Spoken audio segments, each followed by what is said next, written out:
All right, boys, let's party. What's up, dude? Hey, What up, boys? Let's sing, Brian. Ready? 1, 2, 3. Happy birthday to you. Happy birthday to you. Happy birthday, dear Brooksy. Happy birthday to you. Thank you, boys. Oh, nice. Oh, he even blew your candle out for you. It's hard to blow out a candle when you're about 800 miles away, buddy, or 650 miles away. You could have let the wind blow it. In honor of Brooks, I'm going to be drinking here a little bourbon. This is Elijah Craig 10-year. Looks like Brian's got some E.H. Taylor over there. We also have Joe joining the show to start us off for a little bit here. What's up, Joe? How's Arkansas? It's actually like 62 degrees today. This weather is very weird. I can't tell if you're hungover or if you got a terrible microphone. Could be both. Is that better? Yeah, you're good. It's pretty dreary here in Ocean City. Brooks, what's it like out there on your birthday? Not bad. It's like 50 degrees. It was closer to 60 yesterday. So, honestly, it's been nice. I can't complain, but I think the day that you come in, Dustin, it's like 19 degrees again, but then it warms up a little bit again. 19 sounds like fun. Yeah. Really excited about that. Well, I don't know, Brooks, do you have a drink in front of you or no? Yeah. My wife poured me some champagne. Oh, champagne? Well, Joe, I know you probably can't. Joe, if you don't get some water. I think the DOT frowns upon that. But anyway, hey, happy birthday, buddy! I love you. We love you, and you have a kick-ass family. And damn it, you deserve everything. Cheers! Thank you, boys. You're here. Oh my goodness! Now, do I eat the cupcake that I blew out? I don't know what I do with this. This is so. You can smash yourself in the face with Smash it on your face. Don't do that. Don't do that. You know I'll do it. Maybe at the end of the show. Don't ruin Kirkland's finest. My wife just brought the whole bottle in, so I guess I got to finish it. Oh man! Shit, it's gonna be a drunk show today. By the way, hey, I got all my responsibilities out this morning, so. Hey, you share a birthday with Nick Moore, apparently. Do I really? Yeah. I guess I'm gonna have to call into the Ryan Ripken show and give him some shit. I'm gonna actually look up some famous birthdays today. See if you got any. Joe Burrow. No, tomorrow. Never mind. Not fun. Hey, Joe, I just want to say something real quick, man. I appreciate you picking all my games, but I got one young lady named Miss Colette. She is 1 for 1. And you, I think, are 1 for 4. Man, I know we got the one tonight, but Miss Colette's kicking ass right now. She took the Bucks this week, and they smoked the Falcons. What the fuck is going on there? Dude, the Falcons are ass. Brooks, you called it. It was 21-21 at the beginning of the fourth quarter of that game, too. Was it the Falcons that played, or whoever the hell they played? What? The Falcons played the Falcons played the Vikings. Yeah. All right. Who did the Bucks play and it beat the living tar out of? The Raiders. Yeah. Yeah, it was a 6.5 spread, and Colette and Miss Colette picked it and she killed it. Before we get into football, let's talk some baseball because there's some crazy shit going on. Yeah. Most notably, this Juan Soto contract we have to talk about. 15 years, $765 million to the New York Mets. It's the biggest contract in the history of American professional sports. What do we think about this gut reaction? Brooks, let's go to you. You're the birthday boy. I mean, great for us. Get him out of the fucking division, to be honest. Not only out of the division, he's out of the AL. But this does kind of scare me a little bit because now the Yankees have a ton of money that they were willing to part with that they just did not part with now. So they are going to overpay whoever they want.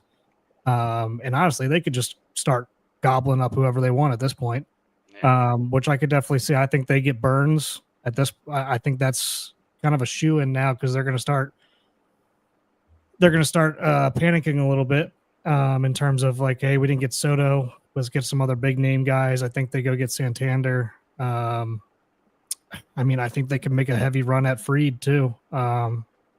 but which I'm a little afraid of. But we'll see. I mean,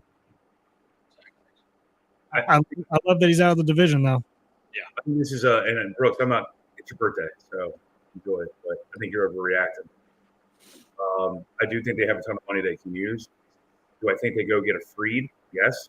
Do I think they go get another hitter? Yes.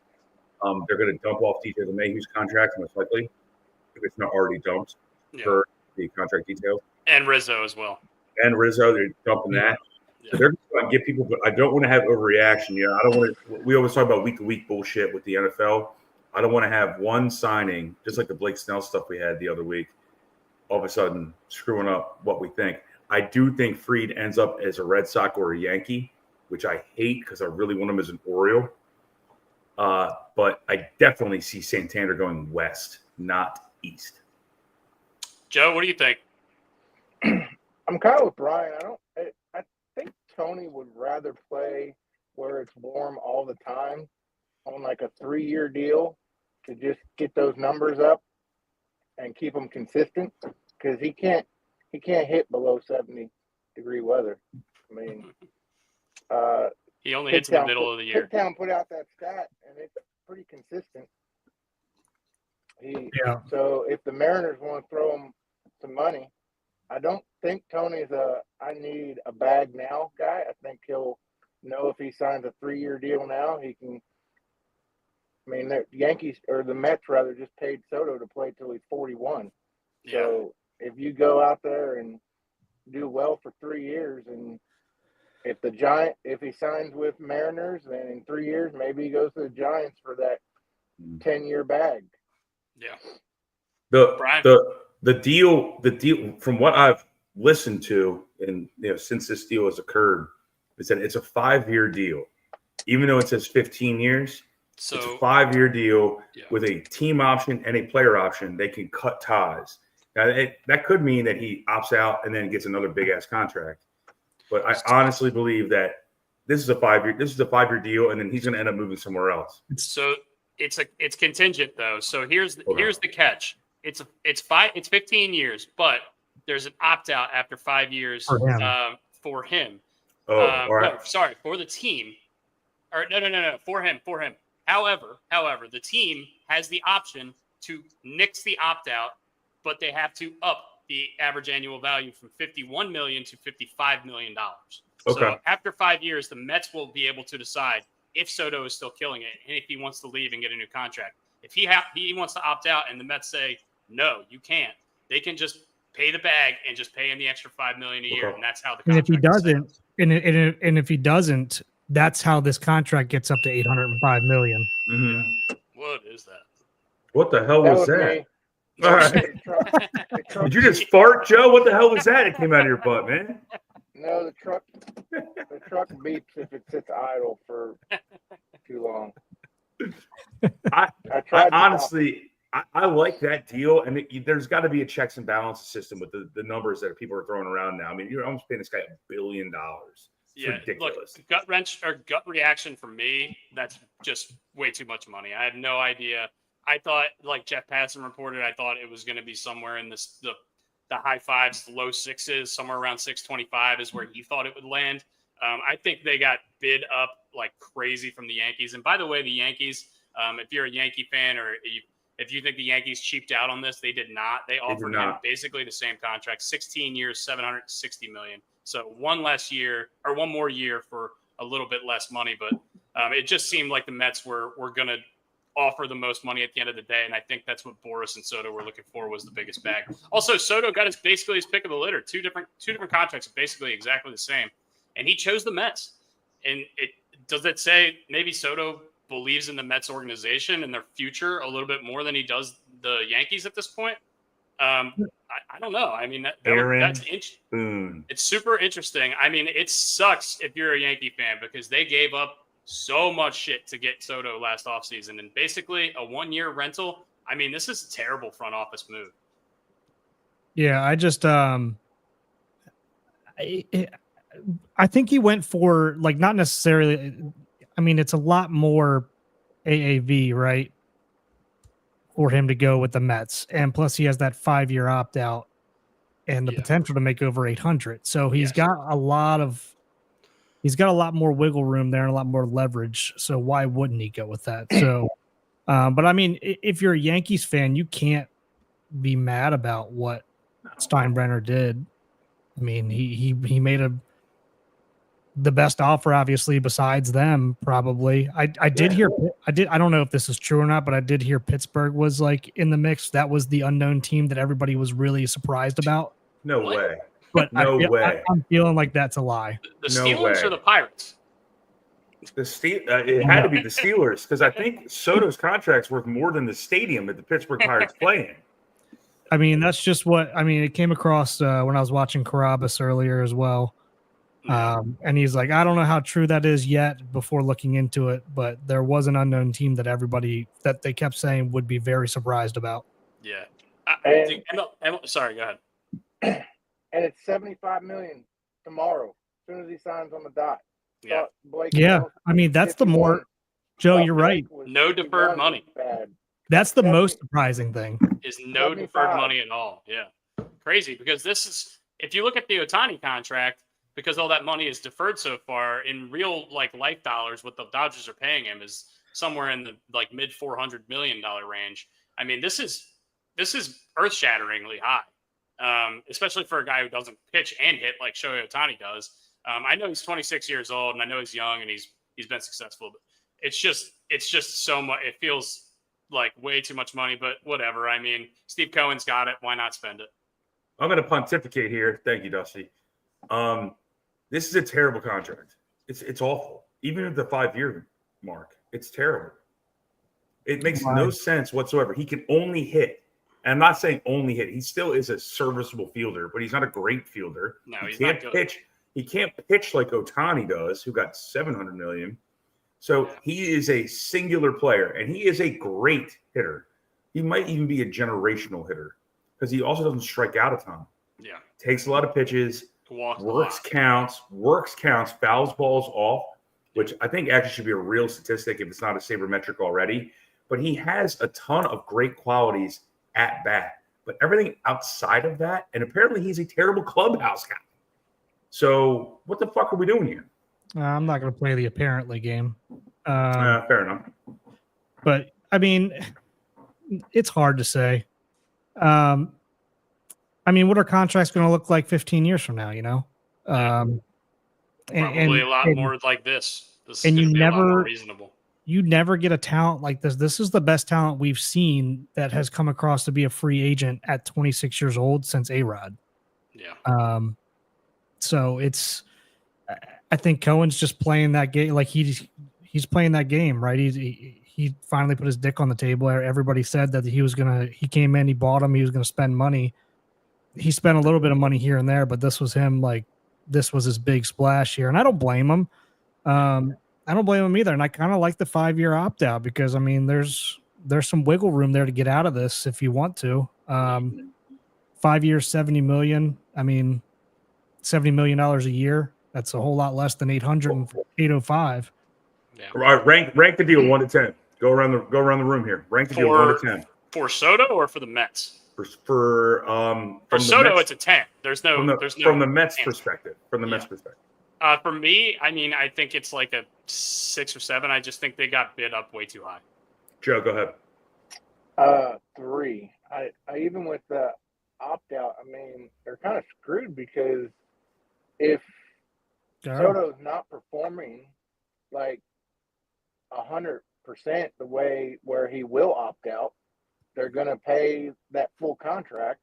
Yeah. And if he is performing, they got to get in a bidding war or up his value by an extra $5 million 50, a year. Yeah, it's just, $50 million probably. Yeah, more. And I just got a notification Romano's going to the Phillies. Yeah. Yeah, we saw that right before the show started. Yeah, 1-year deal with the Phillies pending physical. Brooks. George Romano.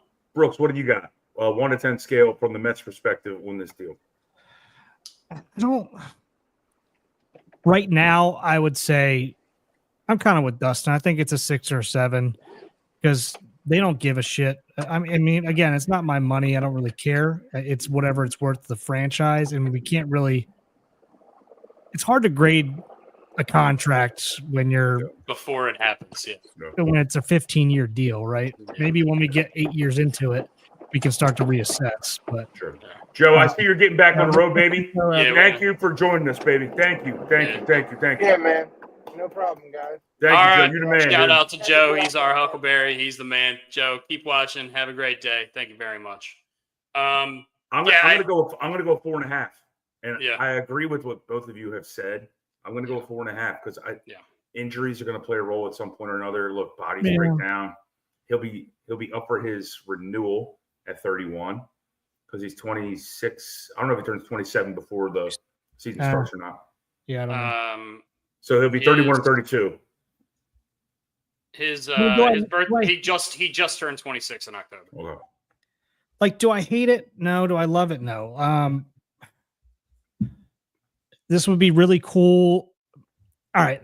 Let me put it this way. If I'm the Yankees right now, right, and I just missed out on this deal and I just offered $760 million, I honestly think that with Soto not on my team, I can take that $760 million and make my team better than it was with Soto on the team. You can get 3 players. Yes. For that At money. least. I think Corbin Burns, like Brooks said, is probably going to be at the top of the list. I think either Anthony Santander or Teoscar Hernandez is going to be a priority for them. And I think Alex Bregman, it's a no brainer that he's going to New York now. Bregman is going to be the third base for the New York And Yankees. also, with Rizzo leaving and DJ LeMahieu leaving, they might need Christian Walker, Pete Alonso. Christian Walker, thank you. I mean, they have a ton of options. They could probably get all 4 of those guys for the amount of money they were going to spend on Juan Soto. And I think that probably makes their team a lot better. And you can get a bullpen arm. You get a bullpen arm somewhere. Their biggest problem the whole year in the postseason was that their lineup was too top heavy. They did not have depth, and I just think it makes so much more sense to build your roster that way, and not put all your eggs in one basket. Because God forbid Juan Soto in 3 years, he's not very good anymore, or he gets hurt, or something happens. I mean, even if he is, tied to him. If he is, I mean, you still have all that free money to spend on, like we just said, like 3 or 4 guys. I mean, Christ, you could, I mean, if you really want to go after and get some high profile, you can get 2 big high profile guys to take up one guy's production. Yeah. I think you can find it. And like you said, like we've all said, they need pitching. Like everybody needs freaking pitching besides the Dodgers. Yeah. But I did see on MLB Network, they were reporting this morning that other than the Orioles, the top 3 suitors for Anthony Santander are the Blue Jays, Red Sox, and Yankees. So all AL East teams. And also Max Fried is probably, it looks like he's down to the Yankees and the Red Sox for his 2 teams. So Brian, what you said earlier, that makes a lot of sense. I did see right before we got on that Toronto has now become the front runner for him. Because they're willing to overpay. They basically, and I forget where I saw this. It was actually a credible source that I should remember. Somebody at the winter meetings, but it might have been Morosi. But he basically said, like, yeah, they missed out on Soto and they went all in on him, and they're just willing to overpay at this point. Yeah. And I honestly think at this point, Burns' number is going to have a 3 in it. Yeah, I think it's going to be closer to $40 million a year too. Yeah. These numbers are not sustainable. This deferred money bullshit is not sustainable. I'm sorry. Look, I'm not a hedge fund guy. Soto's not deferred. John Morosi, by the way, reporting that Garrett Crochet is likely going to be dealt by the end of this week. So that's another factor in this. He could be going somewhere. I think I think we have a better chance to go trade for somebody than we do to actually sign somebody as a free agent, or at least like a starter. I mean, like if Baldy or Bueller along with Crochet, I think that shores up our starting rotation well. And obviously, I think we still need bullpen help. Well, without a doubt. But this makes the Zach Eflin trade look so gorgeous. Yeah. Compared to what you're seeing now in this fucking free agent frenzy bullshit. Yeah. All right, let's move along, since we do have the winter meetings show on Wednesday, which we're going to spend probably hours. Yeah. Or else we'd probably spend this whole show on this, to be honest. Well, all right. I want to talk about your birthday. What are you doing for your birthday? What'd you do? How did you celebrate? Whatever. Just be PC here. But how was your birthday? What are you doing today? What's going on? I mean, not much of anything. I had dinner last night at the in-laws, All right. which was awesome. And then What'd you have? I want to hear what you had. Come on. steak, Brussels sprouts, baked potatoes. How do you get your steak done? You better say medium rare. I'm going to come after you. Yeah, I'm a medium rare to medium guy, somewhere in there. Okay. I like pink in the middle. Except PC. But yeah, it's I mean, it's been good. Like, I mean, literally haven't done anything but work. Took my dog to the vet, and then kind of made it back here in time. Started setting some stuff up for some fun stuff that we got coming for this program. Rare to medium rare, Joe says. I respect the hell out of that as well. Mhm. But yeah, it's and guys, I haven't even told you guys this yet. I just sent you a picture, and you guys saw the picture that we posted. But it's going to be pretty cool. It's gonna work, which is half the battle with technology. So, but it's going to be really cool. Yeah. So, but other than that, yeah, I didn't have a ton of responsibility today in terms of my job that actually makes me money. So no closings, nothing like that. So, all right. Yeah. Well, I want to. If you have that picture queued up, Brooks, I want to get one of my that's a shames out of the way. Yeah, I'll get it. Yeah, we got to see this picture. All right. So for all of you guys watching, listening, whatever it is, you want to give it an intro.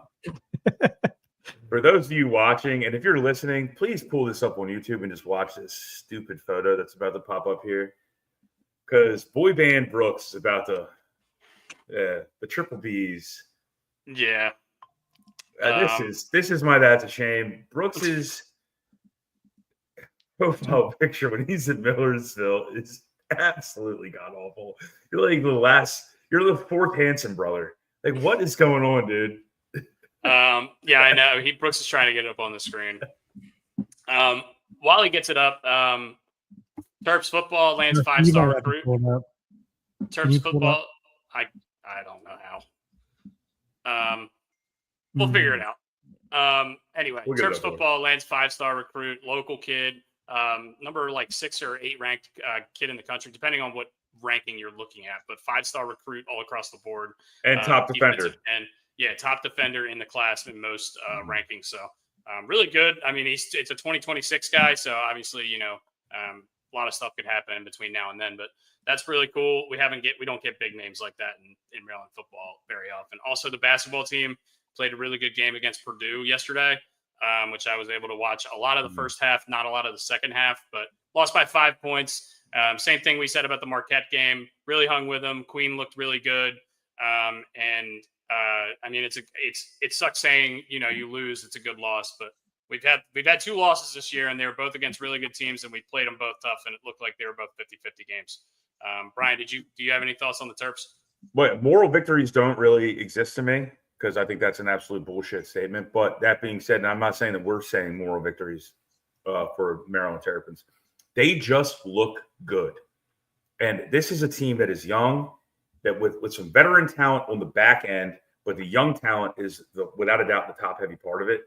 I like the way this team is going. I really do enjoy how the Terps play. And you've heard me say it the last 2 or 3 podcasts. Yeah. So even these losses, they look good. It sounds so stupid to say, but they do. Yeah. Brooks, are we going to have luck here or no? Yeah, I'm going straight to the internet because my text messages are not loading where Drew sent this picture that he's haunted me with every year. Here, do you want me to send it to you right now? Do you think that would help you? Probably, yeah, if it comes through. I'm getting so many text messages. I'm on Do Not Disturb. I'm sorry about that, guys. If you're hearing that.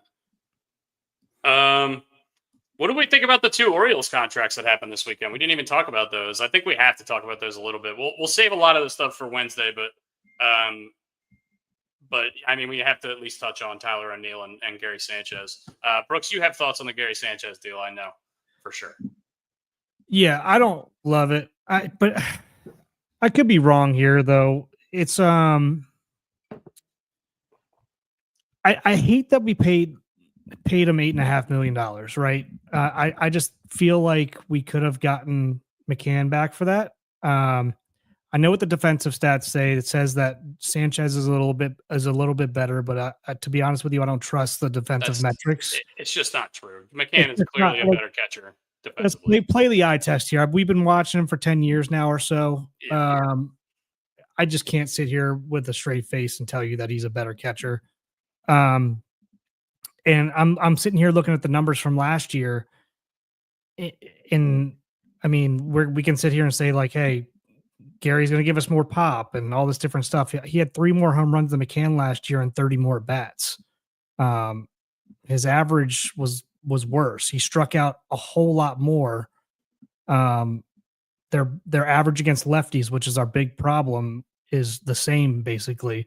Their average against righties, McCann is much better. I don't understand why we gave him $8.5 million. I don't really care because it's not coming out of my pocket. So why couldn't we just give that to McCann, or why couldn't we go pay a little bit more for and his name's escaping me right now, Diaz. I think he's a much better catcher than both of them. And it's just like that basically gave the nail in the coffin for Burns, because I mean, Burns wouldn't throw to Adley for most of the year. He was throwing to McCann because it just seemed like their style got along a lot better, their game flow and game management, calling pitches, everything like that. She sure as hell is not going to throw to Gary Sanchez, who has pass balls and can't catch and is so lazy at catching balls at times that they go to the backstop and then he walks back and gets it, and the guy scores from second base. And on top of that, he got signed for $3 million last year for the Brewers. What in God's name in these stats have told us that he's worth over double than what he got paid last year? I just don't get it. Hopefully they're seeing something that I haven't looked at, like barrel rate, hard hit balls and stuff like that. I have not looked at that yet, but it just didn't make very, very much sense to me. On the other hand, O'Neill, I really like this signing. There's some really weird stats that Big Town put up on him playing left field and him playing right field, and just shit that you never see before. Super weird, but regardless, the guy mashes left-handed pitching, which is what we need. So yeah, and he's super fast. So just need to really, stay healthy. Yeah, that'd be great. Guy needs to stay healthy for sure, but super fast, definitely, really would be awesome for our big left field, which is going to be not quite as big this coming year, but still going to be a pretty big left field to patrol, I guess. I don't know. Well, I don't know if he's going to be in left and Kowski's going to be in right. I really don't know. And also, we still don't know if Tony Taters or Teoscar are coming. We have to see how the roster rounds out. But I like the O'Neill thing. I hope that he's able to stay healthy with us, because when he's healthy, the dude matches. Bri? Mute. I'm eating Dino Nuggets. So, Big Town. I'm eating Dino Nuggets currently, and Brooks is drinking champagne. That's why you don't want to be watching this podcast right now. This is my wife's fault. I'm going to kick you. All right. But that being said, I misread Pigtown's his text, because I thought he was very bad against left-handed pitching. I didn't realize it was left field versus right field position-wise. I thought it was left-handed pitching versus right-handed pitching. That's my fault, because I thought he was terrible when I read Pigtown's text about against left-handed pitching. But apparently what Brooks is saying is he's awesome. Yeah, he's really I think he batted like 313 or something like that, or 303, somewhere around there. Low 300s regardless. He was mashing lefties. And it's just it was an odd stat that Pigtown found. Like when he played left field, he batted like 194, 200, somewhere around there. When he played right field, he was like 100 points higher. Like it was crazy. It was a really weird stat that you just never see. Hopefully that's an outlier. I don't know if it has to be. It has to be. Hopefully that's an outlier, and that was and to be honest with you, I'm assuming that was the year last year, not his career. So hopefully that's an outlier from last year, but we'll see. Put him in center field. Make him the middle. And Dino Nuggets for the win. By the way, does anyone have a favorite Dino Nugget? I'm a Stegosaurus guy. So throw it out there. Yeah, I would say probably me as well, because I mean, I don't know, if you're eating a sandwich, we all know how to like. You love eating it to get that perfect corner, right? Mm-hmm. That's kind of how like the Stegosaurus is. Like you have like those corners kind of built into it. That's a good explanation. I don't discriminate against fried chicken in any shape or size, so I'm gonna say I don't care. Fair, yeah. Yeah. A couple You other never deals. cease to catch me off guard, dude. All right, Big Town said that was just a last year set. It might have been left field against right-handed pitching because of Abreu. Okay, that's Oh. it was, but it was yeah, it was weird. just a weird stat that you just never see. I also have this college picture from I believe my sophomore year. Yeah, let's get this up on ready to go We've been waiting for this for too long. Too long. Um, A simple no would have just been just fine. While Brooks is putting that up, we do have a couple more free agent signings. We'll deal with that stuff. We'll get into that stuff on the Wednesday show, guys. By the way, if you're listening, you don't know, Wednesday we're gonna have Picktown Sports on around 1:30. And follow him. Follow Picktown, live. Yeah, follow Picktown Sports. He's awesome. He gives great stats, and especially if you're monitoring free agency as closely as we are, he's a great follow. But look at this. This is Brooks's sophomore year. Is that what you said in college? This picture that our buddy Drew Burton has saved in his phone and will keep forever. It's on the internet forever, so yeah. we'll find it. Dude, you look like a potato with hair. Yeah, fair. Can't argue that. I look like a misfit Beatles player or something. Yeah, you look like rough. Beetle. And you're a jaywalker. You don't even go through crosswalks, man. Come on, dude. This is bad. It was a rough one. Man. It was a rough one. Joe says bringing sexy back. It was a rough one. That's a nice throwback. Anyway, everyone's got old pictures that they're embarrassed about. Oh, hell yeah. Willie Thomas. If you drive through Canton a little bit, you'll probably see Brian hanging in a window somewhere. Yeah, that's a for sure. Willie Thomas, Blake Snell, Shane Bieber, Luis Severino, a bunch of big contracts. We'll talk, like I said, more about baseball on the Wednesday show, and we'll get into those contracts with Big Town. We'll never get through football if we start on baseball too much longer. We can't go through baseball too much longer because it's gonna. All right, let's go to football. We haven't talked since the Detroit Lions beat the Green Bay Packers on Thursday night, and what I thought was a really good game, and I watched most of it. What did you guys think about this game? Do we think we kind of learned Detroit is just not to be trifled with, or I mean, what do we have? Go ahead, Brian. In all honesty, Detroit never ceases to amaze me now. I'm not going against the Detroit train. They are just Dan Campbell has instilled his personality. And they always say a head coach takes over a team. The personality of the head coach takes over a team. That's a nitty-gritty dirt bunch, man. I don't want to fuck with those guys at all. 11 straight wins. Well, I think they rattled off something like 11 or 12 straight last year, too. 11 this year. What's that? This is the franchise record was this year 11. So maybe it was like 8 or 10 last year. I think something they did like have that. a nice stretch, Yeah. I mean, what was the line in this game, by the way? It was 3.5. We all lost by the hook. Son of a. Well, I don't know. I think somebody took Green Bay. I can't remember. Well, we'll get those numbers for the Thursday pod. I think I might have taken Green Bay too. No, Brian's the only one. I know. I took Detroit. Brian's the only one. Damn you, Brian.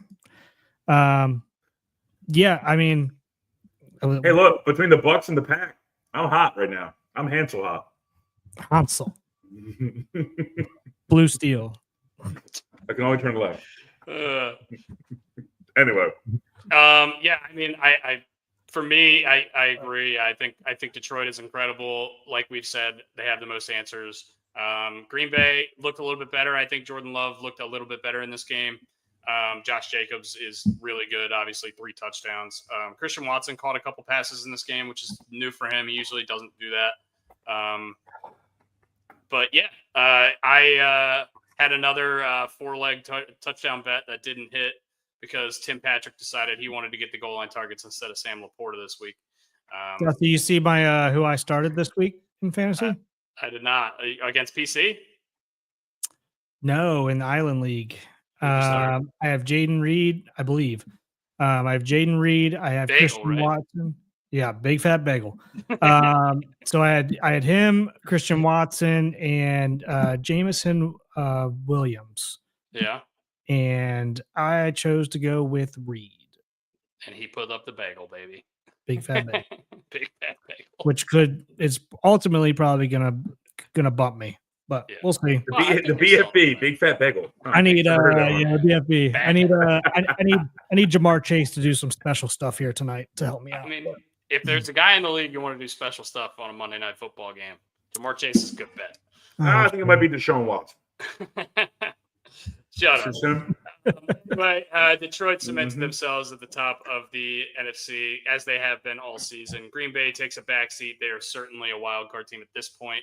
At 9-4, I don't think you have to worry about them making the playoffs, but they're going to be 5, 6, 7 seed. As of right now, if the playoffs started today, it would be Seahawks Green Bay in the 3-6 matchup in the NFC, which I think would be a pretty good game based on what we saw yesterday. Sorry. And I would take Green Bay in that game.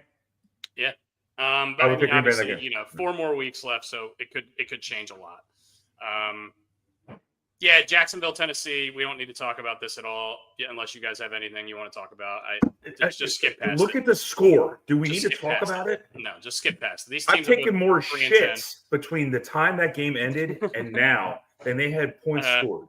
I started Will Levis in a couple fantasy leagues because I have Lamar Jackson and Jaden Daniels all over the place, and they were both on bye. And Will Levis has been killing it. Jacksonville's the number 32 ranked pass defense in the league, and he didn't do shit. Really bad flyer, but it didn't matter. I'm already in the playoffs, so whatever. That game sucked. Minnesota and Atlanta was tied 21-21 going into the fourth quarter, and Kirk Cousins and the Atlanta special teams just shit all over themselves. Sam Darnold, by the way, 5 touchdown passes in this game, 3 to Addison, 2 to Justin Jefferson. And Aaron Jones also added a touchdown in the fourth quarter. 21 unanswered points in the fourth quarter to win this game, 42-21. Like Brooks predicted, Atlanta will lose this game by 20. They found a way to do it.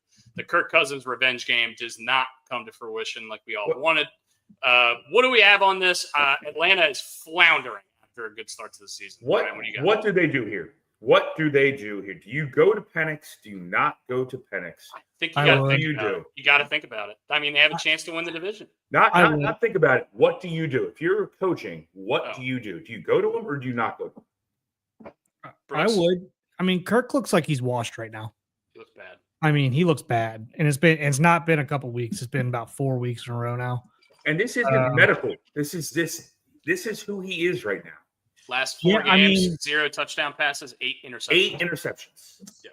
I mean, you got to. We have to, right? I mean, I say right like I'm coaching the team myself, but you have to. For the sake of the team. Me and Elijah doing some hanging out today. I think. Yeah, Mr. Taylor. I don't think you have a choice. I mean, you're kind of like trying to save your season. You're trying to save your season in a bad division. You can still technically get in the playoffs, really, with how bad that division is. So why not, right? I mean, it can't get worse. When Bryce Young looks better than the seasoned vet Kirk Cousins, Kirk D. Cousins, yeah, you got a problem. We got a problem, dude. By the way, Kyle Pitts didn't have a catch in this game until there was 6 minutes left on the clock.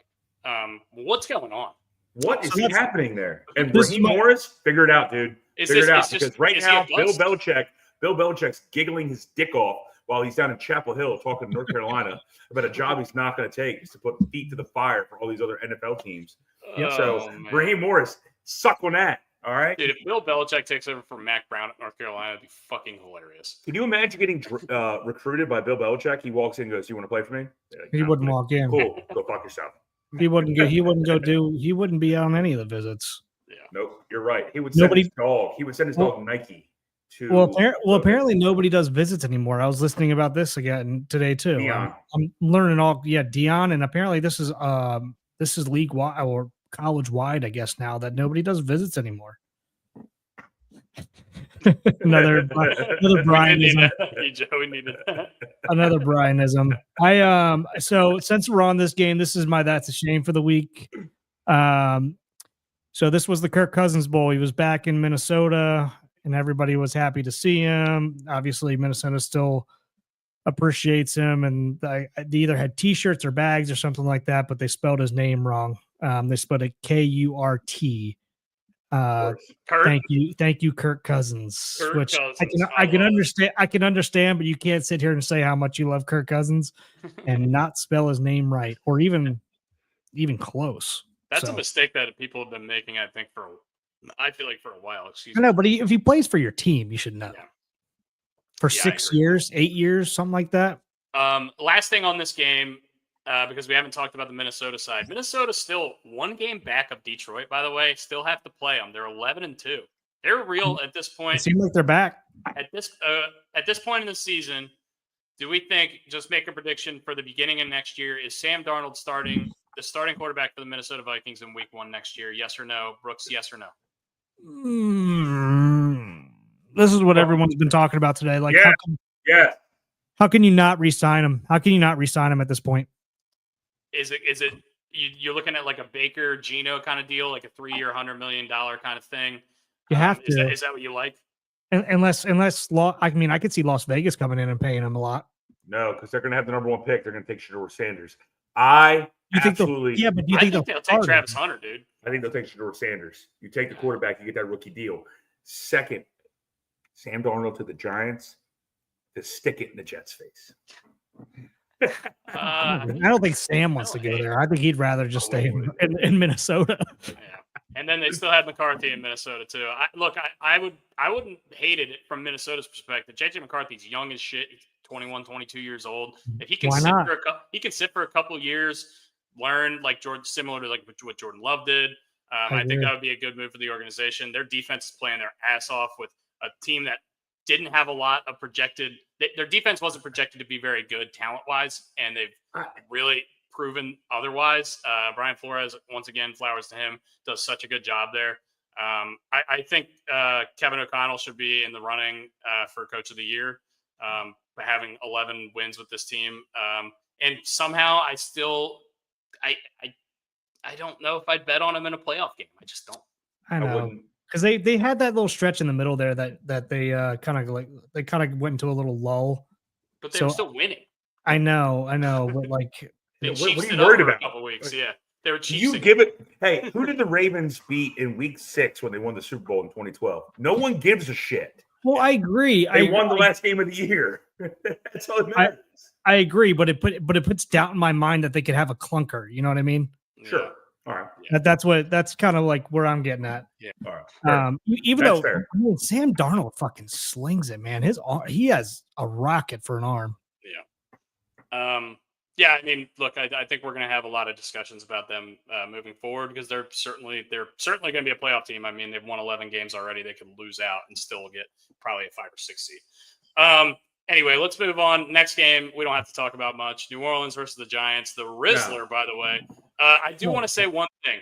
2-0 start for the New Orleans Saints. Everyone thought they were the best team in the league. They scored 50 games 2 weeks in a row. They lost 8 straight, fired their coach, and since they fired their coach, they've won 3 straight games. 5-8. Weirdest 5-8 season ever. And this guy is a fucking maniac. Yeah. If you think I'm crazy, watch him go off on his fucking punter called like Haywell or Haywood or whatever it is. Yeah. He loses his fucking mind to the point that a running back who's been paid twice, big contracts, stepped in and was like, "Hey, what's wrong with you? Take a look." Let's call. I think he gets it. I think he gets it, Riz. I think he gets it. Yeah, we don't have to talk about this game. The Giants miss a field goal to tie it in the fourth quarter. I mean, just not missed it. They got blocked. They got blocked by Breeze, Clemson player. Yeah. Clemson guy. Oh, Brian Bresee. Remember that guy. Clemson with a big win this weekend, by the way. We'll talk about that a little bit. I don't want to go game to game because there were a ton of shitty games. Yeah, of the week, and it takes up too much fucking time. We're gonna go fast. We'll go fast. Philly should have lost to Carolina. They absolutely should not have won this game. If Xavier Legette catches that ball at the end of the game, Carolina wins. Philly looked like shit. This is a classic. They played a couple big games in a row, and they got Pittsburgh looming next week. This was a classic trap game, and Carolina's playing better ball. Do we have anything other than Saquon Barkley continues to just rack up rushing yards, 124 in this game? That and props to Adam Thielen and Bryce Young. I mean, guys, they're playing well the last 3-4 weeks. Chuba Hubbard too. God. Well, Chuba's always played well. Chuba never had a bad. Chuba never had a bad one. Chuba Hubbard. You want to win the on boobies fantasy fan. waiver wires 6 weeks ago, and now he's winning leagues. Yeah, Dude. yeah. Fuck you and your Canadians and your Canadian. Oh, fucking Tyler O'Neill, by players. the way, Canadian. I knew it. I knew he was fucking Canadian. I You're don't such know a if he piece is. of shit, and I I don't actually even like the don't know. Orioles anymore because I of don't you. even know he is Canadian.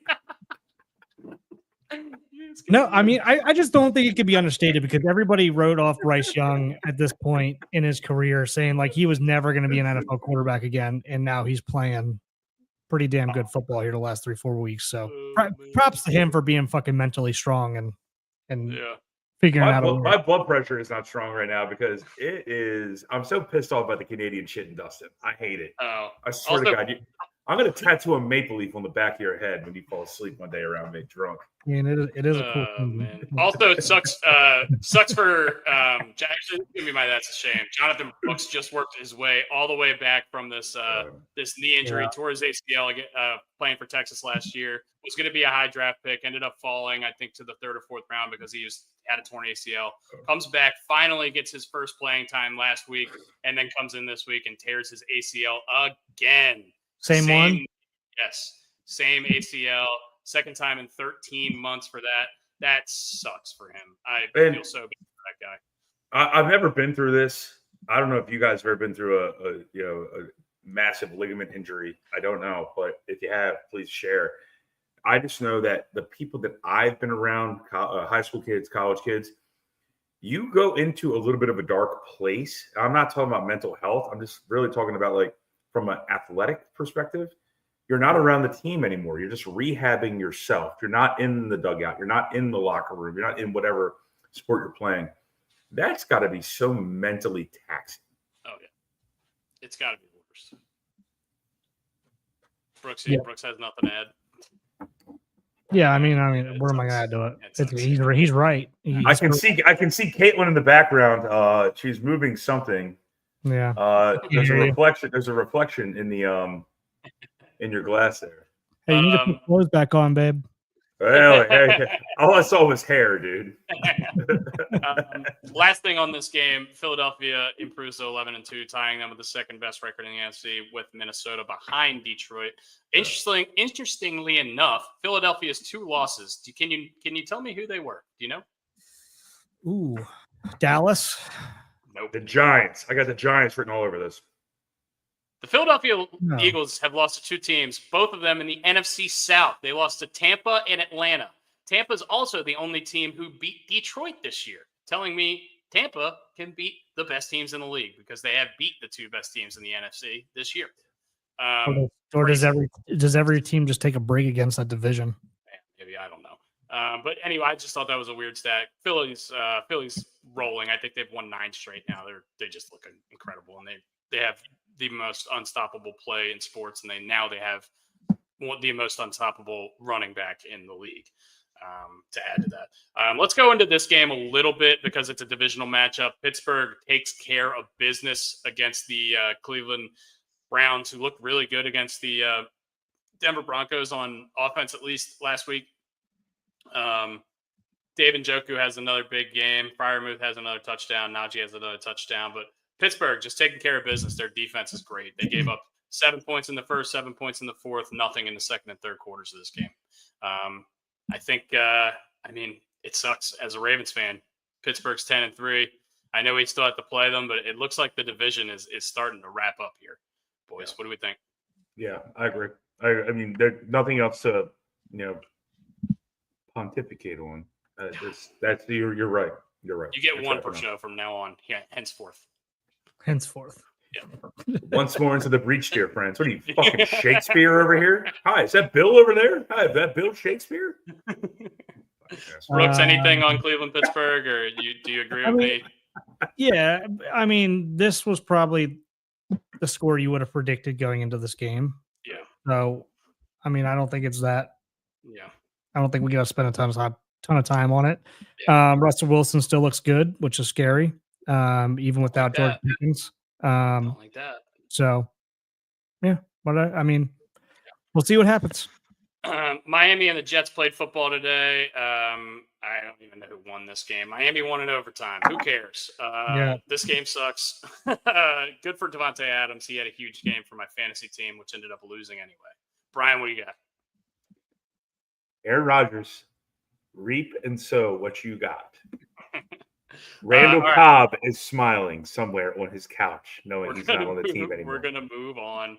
Yep, moving on. Tampa and the Las Vegas Raiders. This game was 14-10 forever. It was 14-10 for like 30 straight minutes, and then Tampa just decided they felt like playing football again. This is my girl Colette. Colette, this is a fist pound to you, double fist pound for picking the Bucks. You're double fisting Colette? Oh, whoa! Hold the phone here. You said it, not me. That's my friend's mom, and she's very nice. She's a good lady, and she lives in South Carolina, and she likes to golf. I'm just saying, you said it, not me. Double fist pound. Okay, cool. All right. Bucky Irving left this game, but it looks like he's fine. They just said he had back tightness, and the game was already over. So don't have to really worried about that. All-time name here, running back who got the most carries for the Las Vegas Raiders, Sincere McCormick. His first name is Sincere. Never heard anything like that. Nope. At least he doesn't spell hyphen in the hyphen of his name. Anyway, that was Sincere McCormick coming out party. 15 carries for 78 yards. Good for him. Raiders, Bucks, we just covered. Sorry. Seattle and Arizona. Seattle takes control of the NFC West at 8-5, putting them 2 games ahead of everyone else in the division. This was my smash before the season. I loved Seattle with their new coach, with their rookie tackle whose name I can't remember right this second, who I have all over my bets to win Rookie of the Year. Why can't I think Byron Murphy? Byron Murphy, the second. Anyway, I like that guy a lot. I think Seattle's played a lot better, and I know we're good for one or two really stupid Geno moments per game, but Kenneth Walker was a scratch, and they didn't miss a beat with Zach Charbonnet, who rushed 22 times for 134 yards and 2 touchdowns in this game. Brooks, what you got on this one? Nothing. They just won the division. They just won the division. So. You think Arizona's dead? I do. Yeah. I really do. Yeah. I think that was a nail in the coffin right there. Yeah. Next game, San Francisco, Chicago. San Francisco. Thanks for showing up, Chicago. Thanks for Completely fucking showing dominates. up. At some point.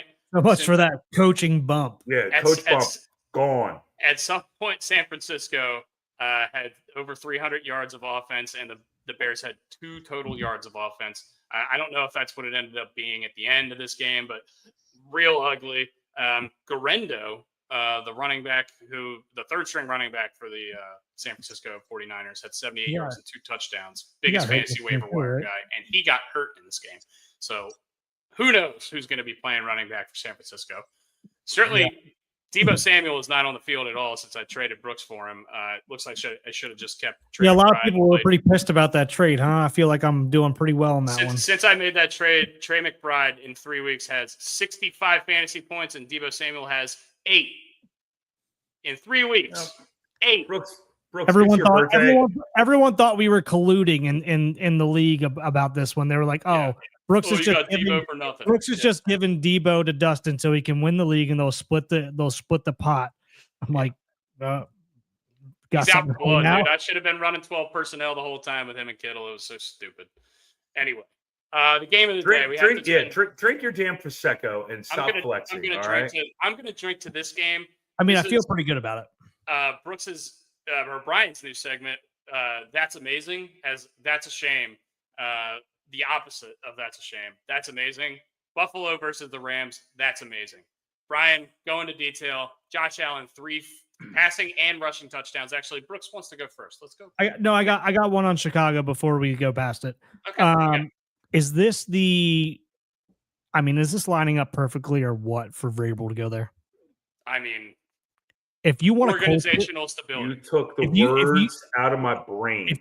If you want a culture to go stand up to the Lions, you better bring fucking Vrabel or Belichick in there, one or the other. And I don't think it's going to be Belichick. And that is an NFC North coaching fight. An NFC North coaching fight I want to see. Mike Vrabel versus Dan Campbell. I would pay to watch that. It would Honestly, be way better than the Tyson Jake Paul fight, whatever the fuck Dude, it was. they could box in the offseason and they would get so many hits. If I were a Jets fan, I would love to have Vrabel there because he would sit there and go to Woody Johnson and be like, "Go fuck yourself." Like, Dude. I mean, it wouldn't work, but it would be awesome to watch it play out.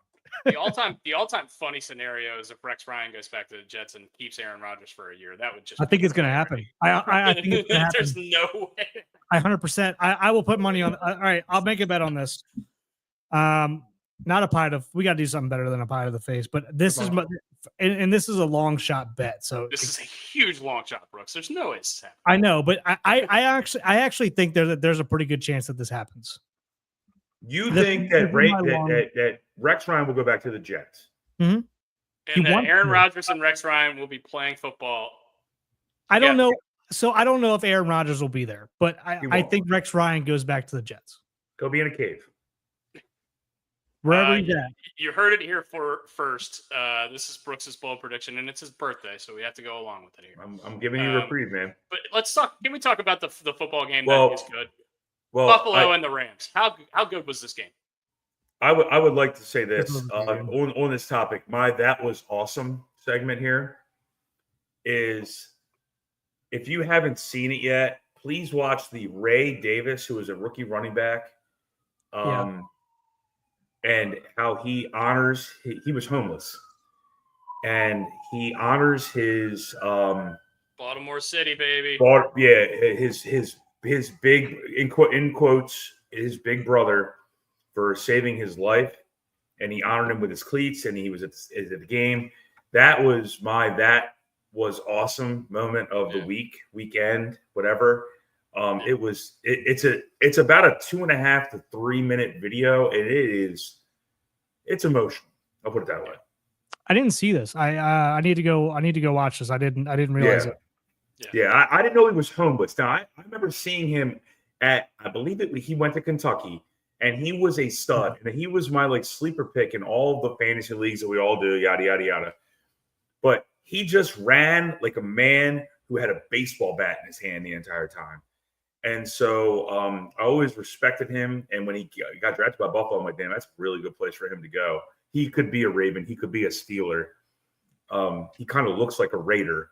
But that being said, the video, and I think his big brother's name is Patrick Dawes, something like that. It's a great video to watch. Please, if you haven't seen it, watch it. It's amazing.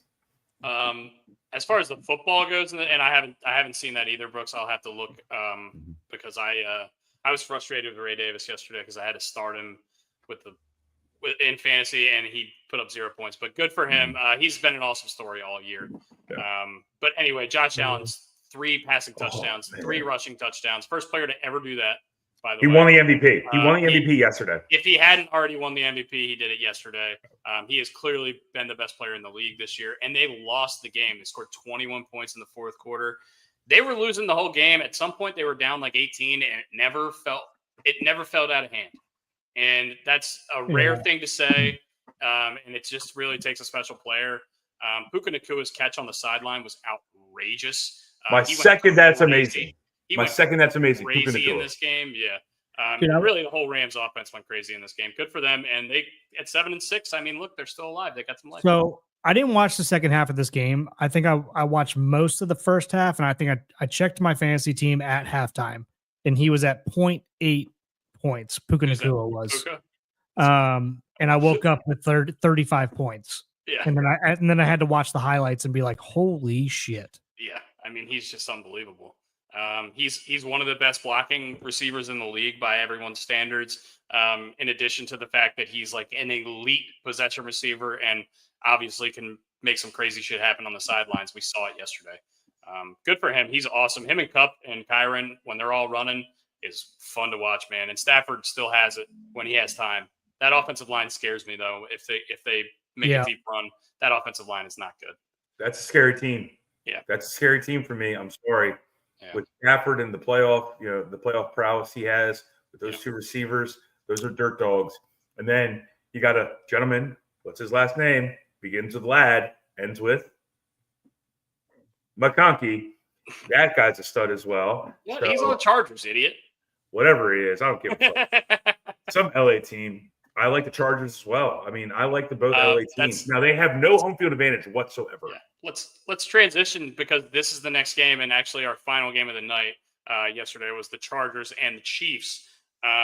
Didn't know going in when we made these picks.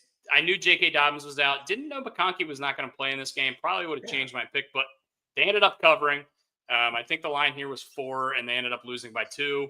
The final score was 19-17 last night. It was just kind of basically the Chargers couldn't really move the ball, and they just got 2 drives. They finally scored, and the Chiefs doinked it in at the end of the game like the Chiefs always do. We talk about it every week. It's a broken record. Kelsey was not even. It didn't even look like Kelsey. It didn't even look like he played in this game. I forgot he was on the team. I don't know what the weapons for Mahomes look like come playoff time, but I think they need to significantly improve. And we say it every week, but the Chiefs keep winning. So maybe it's just not even worth talking about anymore. Brooks, do you have anything on this? I mean, talk about the Chargers, talk about the Chiefs, talk about whatever you want. I disagree with you. But go ahead, Brooks. Brooks, go. No, I mean, you go ahead. I don't have a ton on this. I disagree with Dusty all day on this one. Winning these close games is something that is – there's a lot to be said about that. And they're doinking in kicks. I firmly believe that the Bills will beat them in the playoffs this year. This is like to get over the hump year. But there is something to be said about winning close games. I appreciate it. I always go back to the UNLV team, that Greg Anthony and Larry Johnson and all that stuff. They always blew people out. The minute they got in a close game, they knew they did it. UNLV did not know how to win. The Chiefs know how to win. The only X factor in the NFL this year is Josh Allen and what you saw and what we just talked about in the previous game. So I like how the Chiefs are playing. And look, D-Hop being there is absolutely insane how good he is playing and how much better he is with a good quarterback. He's just a red zone guy, though. He's just a red zone target. He doesn't. That's totally fine. He doesn't move the ball down the field. So what? So what? You got Will Mayo. What was his name? Will Mayo Levis out there throwing him. What do you think we blame? So I don't think I've seen very many people talk about this, which I kind of want to get. I kind of want to see McAfee ask Belichick on this. What do we think the lack of like offensive production is to blame on? I think the Chiefs right now. Is it their offensive line? Is their running game just that bad? I mean, I know it's not great because there's injuries, but go ahead, Dust. Their offensive line is much worse. This is the worst one Patrick Mahomes has had. Their right tackle and left tackle, just their offensive tackles, are graded very poorly in comparison to the rest of the league, which is obviously those are 2 very important positions. Those are the linchpins of your offensive line. And also, I think, like I'm going to say it again, the lack of weapons. Hollywood Brown goes out. Rashee Rice goes out. Pacheco misses most of the season. Most of these guys haven't played together, gelled together. And I know Mahomes is Superman, and he's been great in his career, but Kelsey's not what he used to be. And Noah Gray is not going to be popping off the screen like certain other players in the league. I mean, look, if they're putting too much in the basket of DeAndre Hopkins, Xavier Worthy, and I just don't think that the skill position guys are very good. No Rashee Rice. Yeah. I mean, it's tough. I think really the bigger problem, though, because I think Mahomes can solve a lot of these issues by himself just because of how good he is and how instinctual he is the offensive line. I think the poor tackle play has really, really hurt them because they've always been able to run the ball, and they just aren't really doing that very well. They legitimately lost the Super Bowl to the Buccaneers because Mitchell Schwartz went out. I mean, that's as simplistic as I can add. That's why they went out and got Orlando Brown that year. Yeah. So I agree with you on that.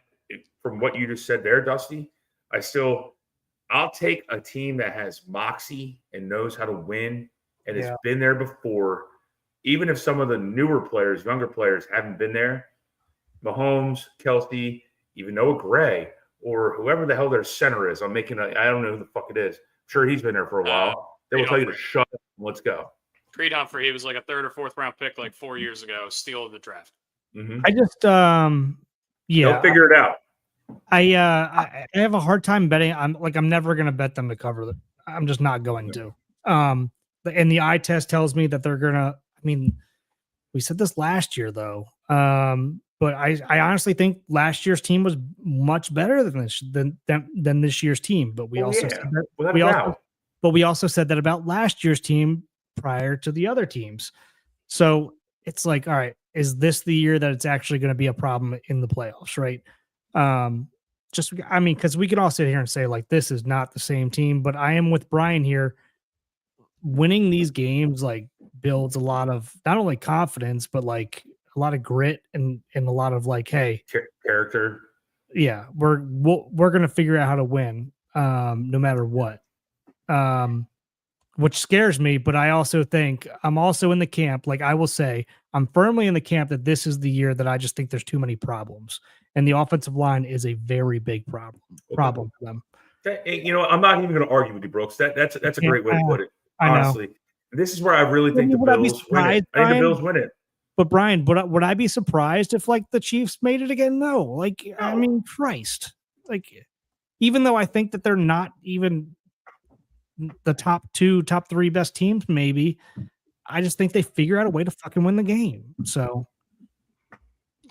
all right. I mean, that's all we have for, at least in terms of the games this week, in terms of recapping. And we do still have Cowboys Bengals tonight. I love Brooks getting fired up. But Brooks getting fired up, I love it. I dig it. I didn't even think you need Chase tonight. He's playing the Cowboys. You got a good chance. I know. I'm not even that fired up. I just don't know. I'm just so. It was like this last year. I remember last year they were so playing back and forth. They looked terrible, and they still won the goddamn Super Bowl. But I mean, think about it from last year to this year. They looked way better last year. But then we also said that last year. They're 12-1. I don't get I know. It's so like. I mean, it's like your left brain fighting with your right brain right now. Yeah. What the fuck is going on? So our steak draft today is Christmas songs, but before we get into it, we're not getting there yet. No. Before we get into it, can we talk for 5 or 10 minutes about the college football playoffs and, I'll pull it up. the seeding? The seedings. Let's get the graphic on the screen because we have the bracket now. We know exactly who's going to be playing each other, the matchups, everything. We also know, based on Vegas's odds, Travis Hunter is almost certainly going to win the Heisman. I believe he's minus 2,500 versus Ashton Johnsy's plus 1,000 or something like that. Sucks for Ashton Johnson. He's having absolutely G&T Johnson, however you pronounce it. Jesus Christ, dude. You're not close. Whatever. He's having a historic season, one of the best running back seasons in college football history, overshadowed by this Ohtani-like guy. We've never seen anybody quite like this doing it at this level for Travis Hunter's sake. Brooks is going to pull up the bracket. He actually is doing it right now. All right. So we've got 4 buys. What stands out to you immediately? Alabama didn't get in. I think that was controversial. I mean, we can go a bunch of different ways, but I think let's start. Alabama doesn't get in, and SMU gets in even with the loss to Clemson. What do we think about that to start? Brian, you go first. I don't want to comment on that. I want Brooks to go first, please. Okay. I'll go first because I got to pee and I got to get another drink. It's your birthday, man. You do whatever you want, man. I think it's bullshit. You think it's bullshit that Bama's not in? I do. But I think it's bullshit, but I can't decide which way I want to go on this. Like, do I want to be the guy who's like, all right, the team that earned it should be in there, even though they play in a shitty division and they would never make it playing in the same division as Bama? Or do I think Bama should make it because they're a much better team and they play in a much better division? Like, what do you guys think is the right answer? I just don't know what it is. I don't know that there is a right answer. Here's the thing. I think that if Alabama and Indiana played each other in football, I think Alabama would beat them by 50. So I understand Indiana had a great year. They were 11-1, whatever they did. It's just like the committee is they're not transparent enough. I'm trying to think of the lack of word. They're not transparent enough on whether they're taking into consideration who do they think is the best team or who has performed the best. And I know that there's a mix of the both, and we do this with basketball, but basketball, there's so many teams that it almost doesn't matter nearly as much. We know why. I mean, this is now they've just showed us how they're voting. They're voting based on their regular season. They're not taking into account the opponent. Yeah, I mean, and if you just look at this bracket, if you plug in Alabama there instead of Indiana, Alabama Notre Dame is going to have millions more people watching that game than you're going to have for Indiana Notre Dame. I guarantee you that. I agree. I'm not going to watch that game. So I'm very much of like, I want to see the best teams play. Yeah. And this is why I was banging the drum for Florida State not to get in last year. Yeah. And this is why, because I think the best teams should get in. I want to see the best game. And I mean, this is kind of what it's all about, right? We're trying to draft this bracket for the best teams in the country. It's not for who won what. I know we're trying to get back into that because I think it makes sense to, because I'm with Brian here, because he's very much like, hey, how are you supposed to coach your team when they did everything that you told them to do and then you just don't get the payoff in the end? I think that's bullshit as well. Bullshit. So I think there has to be like a middle ground here where I think that every conference winner, and like I say, it's a middle ground, but I don't want this to become like a 20-some team playoff. But like I do think that there should be like the major conferences should have their winner in it, because that's what you play for, right? Like they did everything you asked them to do. They should get into the playoff. But then there should be like, all right, besides these, who are the best teams in the country besides these people? And no bias, like let's just flat out look at everything.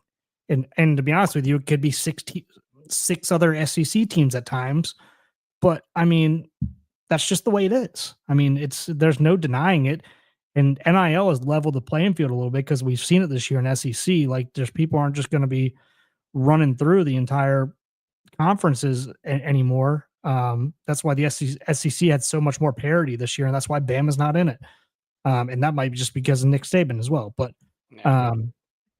yeah, that's my thought on it. So I'll let you guys take over while I take a little hiatus for a second. Okay. Brian, you want to go now, or you want to?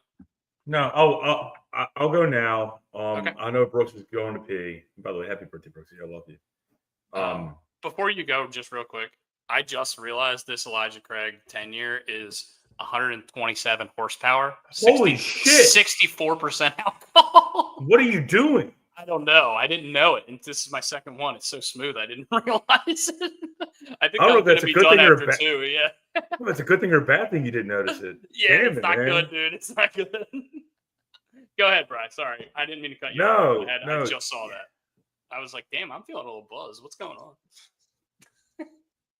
I just got some bad information about this. Anyway, with the college, in regards to the college playoff, look, and you've heard me talk about it, Dusty. It's a TV show. What I do appreciate about this playoff is they basically burnt up a contract, and it was like, hey, look, there's too much money to be made, as opposed to the NCAA, who always drags their feet and takes 6 years to make some sort of sanction on a team. Yeah. The college football playoff and the board of commissioners of all the major conferences, they just make moves like this. They're going to go to 14 next year. We already know that. It's done. It's going to be done. Much done, yeah. So college football is in the mainstream narrative on a regular basis, and that's great for college football. What I do not like about this bracket that is currently staring me in the face was that Oregon, the number one team in the country who has no losses, has the toughest fucking road to the national championship. I totally agree with you, and this is the next thing I wanted to bring up is who do we think got off easy? Because it looks like, if you just look at it, it looks Georgia. like Georgia got off easy. I don't know, man. It looks like Texas and Penn State got off pretty easy too. What the hell? It looks like I don't know. And I know Texas and Penn State have to play another game. Why is Oregon going to have to play? Oregon has to play Ohio State most likely, and then Texas. Yeah, most likely. By the way, Oregon has already played Ohio State and beat them. Why? I don't get that. Why do we need to see that game again? And it's not a guarantee we're going to see that game, because Tennessee could very well beat Ohio State. And Because Penn Michigan State doesn't beat Boise State. I think small. Boise State beats Penn State. I'm going to call it now. And Chris Merrick, I apologize. I know you're going to be mad at me. I think Boise State beats Penn State because James Franklin can never get over the hump. I hope SMU beats the brakes off of them. I mean, I don't think it's going to happen. Penn State, I did not think they were going to even be able to hang with Oregon offensively, and they were able to. Their defense looked terrible in that game. Oregon was getting 12, 15 yards every single play whenever they wanted to. Someone But tell me that the toughest college road to football hoe, for committee. sure. Someone tell me the college football committee didn't basically think Georgia was the best team in the country. Yeah. Look at that roadmap. They get Yeah. to beat Notre Dame. Once again, can't get over the hump. Yeah. Because A team who Indiana. lost in Northern Illinois, by the way. Yes. And Indiana's going to get smoked by Notre Dame. Notre Dame's going to play Georgia. Georgia's actually going to run train on them. Yeah. And then they're going to get to play either Boise State or Penn State, most likely. And they're going to smoke either one of those teams. Yeah. And they're going to go to the fucking national championship game. And Oregon has to beat Ohio State and Texas. Yeah. So I can't complain too much about this because it's the first year, right? And I think they're going to figure it out. I mean, there's always going to be something here that's going to go on. I honestly think this is a feel-out period. You were 100% right. It's a feel-out period. Yeah, but to add on this with you guys talking to, so I think you guys were kind of going down the road that I was thinking of as well with the who has with the easiest road, who has the hardest road. Mm-hmm. Yeah. Which I think it should be more like the NFL, and we should reseed after the first round. Reseed it, yes, And yes. I think that's a no-brainer, right? But I mean, why is Boise the third seed? That's Arizona State. They weren't even in the playoffs until they won that game against UNLV or whoever they played. I agree. I mean, it's crazy. So I just think, I just don't think they can change it right now. And they're just like, now they know they're probably like, oh yeah, this is not right. And I assume that they'll fix it next year. So yes. I can't be too mad because you just don't know what you don't know. And then they ran into this and they're like, fuck. Yeah, we need to get rid of these stupid fucking rankings next to these in this bracket. Yeah. Why do I care that Clemson is number 16 in the the AP poll? Who cares? It doesn't matter. I do think we should have a little 3-man competition, or maybe we should open it up to our subscribers our listeners. If you guys want to do, everyone make a little bracket and see who comes out on top. I know it's a smaller bracket, so there's going to be less variation, but I think it still would be fun. 12 teams is still, a lot of shit can happen. Let's start one. Maybe ESPN or something has one, and we can start a. We'll start a thing. And we'll send out a link. Start a bracket on there and send out a link to our. Yeah, that's a good idea. We'll get that going at some point this week, guys. Look out for that if you want to join or go against us, and if you guys want to make little side bets. I don't think that's super legal, but I think we can do it. No, entertainment purposes only. Entertainment purposes. Yeah. We don't want to get demonetized. We've gotten demonetized a few times here. We don't want to get demonetized. I might be going to this Notre Dame IU game, actually. You should, man. It's in Indy. Go. No, it's at Notre Dame. No. Okay. No. Where are the games being held? Notre Dame's not hosting, right? Yes, the first round teams, the higher seed gets the home game. Oh, I didn't know that. I was unaware. So this is another thing I think needs to be changed, which I think. Sure? Yes, I think this is a great idea by them. The higher ranked team or the higher seeded team gets a home game, which I think is going to be awesome in years to come when, like, I don't know. So like in the past, if like Bama had to go play at Ohio State during cold weather, right? I think that'd be fun to see if they were a higher seed. But what's bullshit is once they get to the second round to go play Georgia, Boise, Arizona State, and Oregon, then they play at a neutral site. So for getting a first round bye, you don't get anything, right? I mean, you get the bye, but you don't get your home field advantage at all. There needs to be profit sharing. Sounds like what you're saying. So I just think, and I think this will get changed actually, because I think they're going to see like how this is going to be really good for these universities, and they're going to see that. Yes. And I think it should be like the NFL. The higher seed should get the home game up until the national championship. Then that should be a neutral site. Yes. And I think it'll get there. Maybe it's not even next year. Maybe they do like the first and second round. But like I said, hopefully they'll continue to figure this out because I like the expanded playoff, and I know you guys have mixed feelings about it at times, but I really do like this.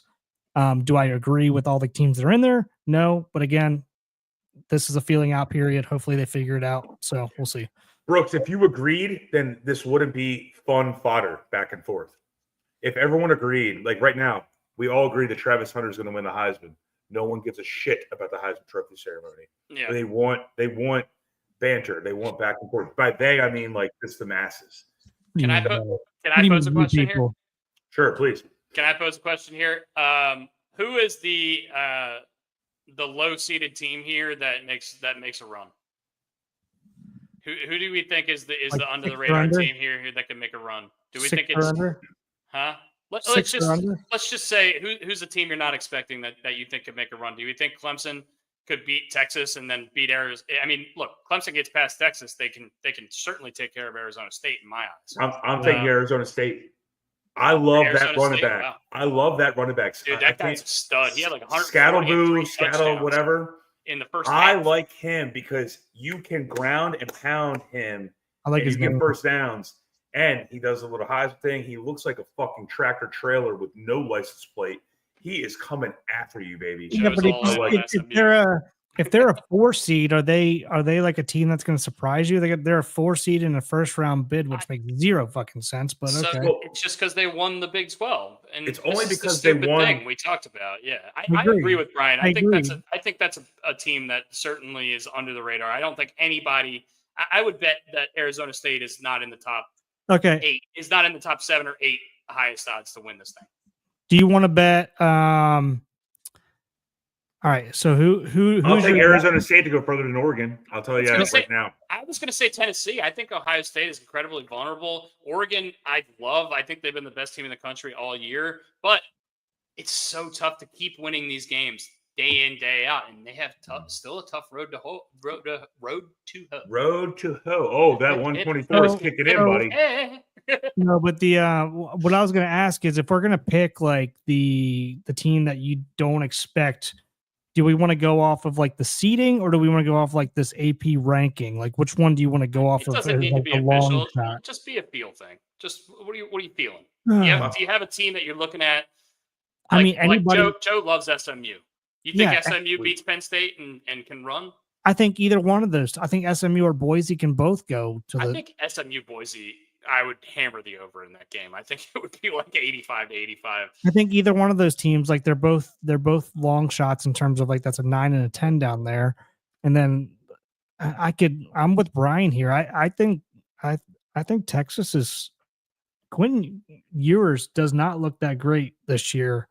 And I could see Clemson beating them and beating Arizona State. So I don't know. Either one of them, I guess. Also, Dabo has experience, obviously, winning a couple national championships That and playing boy. in a lot of these games.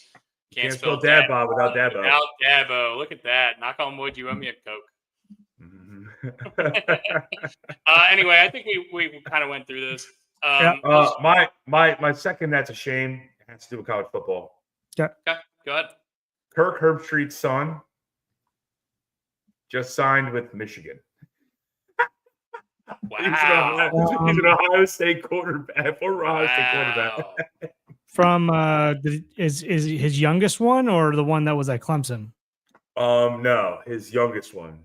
Okay. He's in high school right now. Okay. I'm a Ben Herbstreit guy. R.I.P. And speaking of dogs, R.I.P. to Nelly, my best friend Brian Mayhew, and his lovely wife Kristen. Her dog for the last 15 or so years, Nelly, was put to rest this weekend, and gave a big tribute to her. Sent Kristen flowers and all that, but really sad.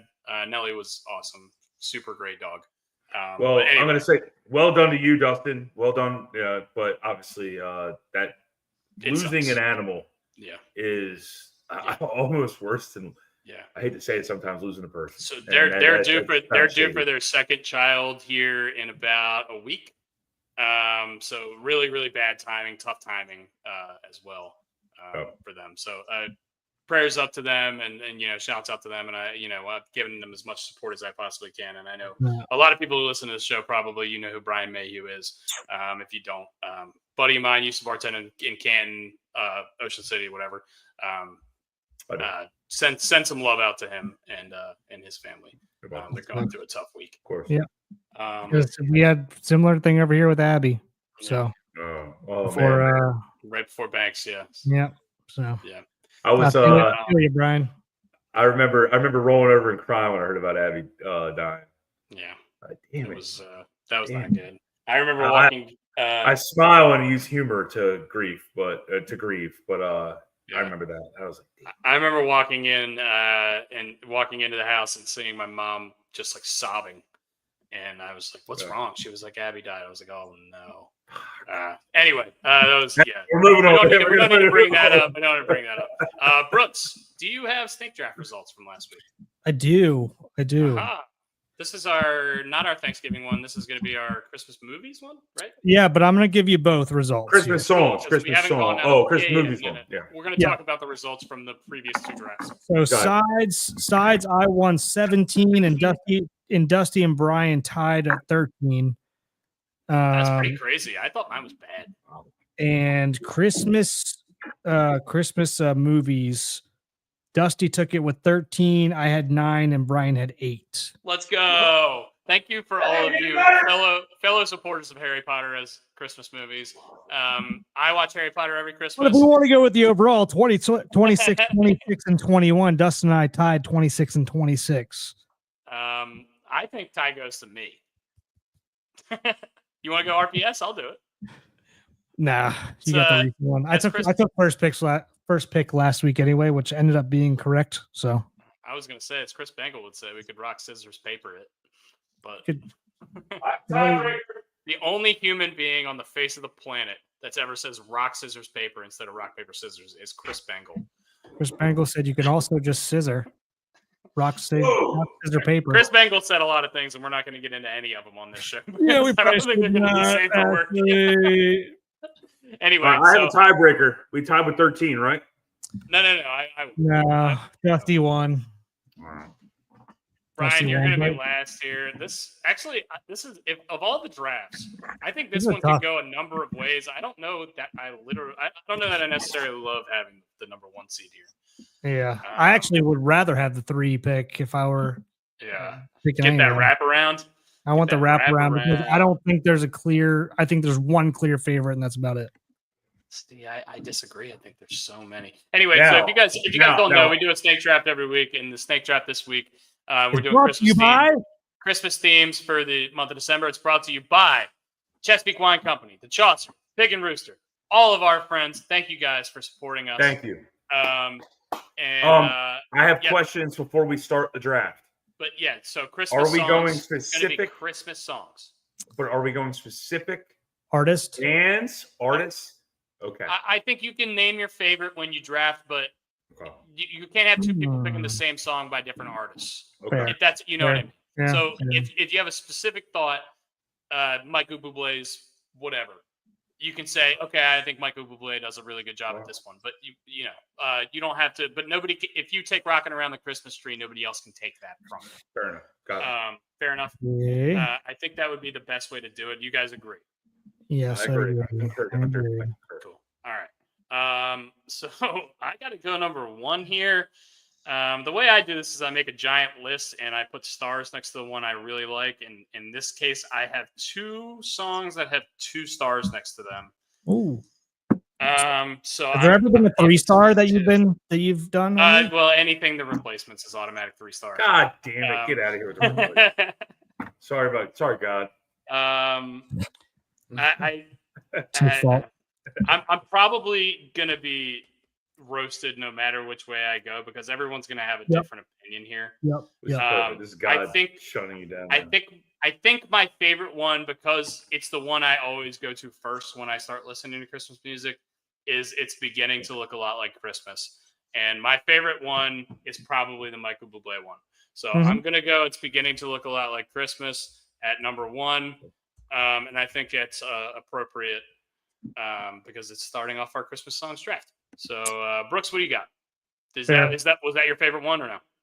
That was up there, but I mean, I think a lot of people's number 1 is going to be "All I Want for Christmas" by Mariah Carey, and I think that's going to be a fan favorite as well. So, give me that one.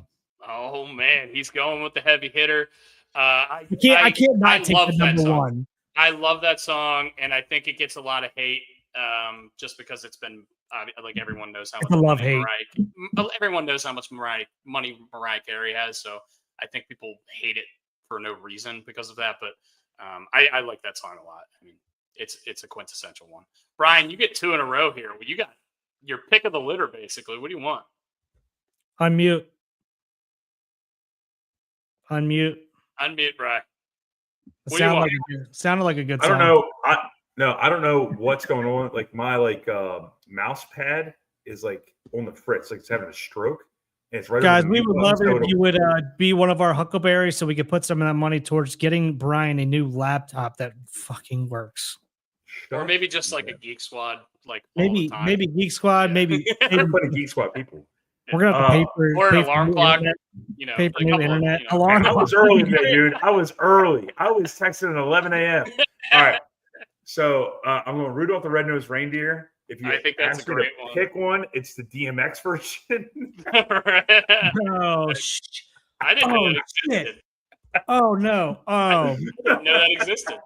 Yeah. no, Rudolph the Red-Nosed Reindeer I DMX completely version? forgot. I forgot about one that Play this. It is so good. It is awesome. Oh, And then I can't. And then Jingle Bells. Those are my two. Those are my top two. Jingle Bells. Okay. I Yeah. mean, Jingle Bells is a classic. All of these are going to be classics. I mean, there's a lot. And by the way, Jingle Bells and Jingle Bell Rock are two different songs. So if absolutely. anyone will sing Jingle Bell Rock, please. Do you have a preference on who you want to sing either of these songs, or you just don't care? These are kind of ubiquitous. The Rudolph the Red-Nosed Reindeer one, I definitely want DMX. The Jingle Bells one, I don't care. Brooks is muted, but he just said "whoa" because I think I used the word ubiquitous, and he doesn't know what that means. Did we just get? did the Orioles just make a signing or something? Please What tell happened? me this. I mean, did you hear that word? Ubiquitous? Ubiquitous. That's a good word. You guys should learn that. That's a $5 word. That's absolutely. You're great in Scrabble, dude, and truculent. You know, what do you want me to keep going with the American lexicon of vernacular all day? What's happening here? There's those old ESPN commercials.